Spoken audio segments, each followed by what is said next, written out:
Bičiuliai, linkėjimai jums iš Pietų Korėjos, iš Gunsan miesto. Aš esu čia pardaviminiai misijai. Noriu atvežti kai kuriuos lietuviškus produktus į Pietų Korėją ir taip pat iš Pietų Korėjos, kuri žymi savo technologijom į Lietuvą, ir pažiūrėsim, ar gausis kažkoksai tai įdomus bendradarbiavimas tarp mūsų dviejų puikių šalių.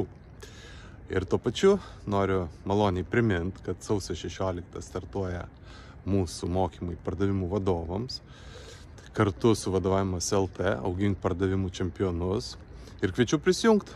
Bus puikia kompanija, bet svarbiausia, kalbėsimės apie tai, dirbsim tą kryptim, kaip savo įmoniai atnešti maksimalias pajamas, maksimalius pardavimus. Iki greito!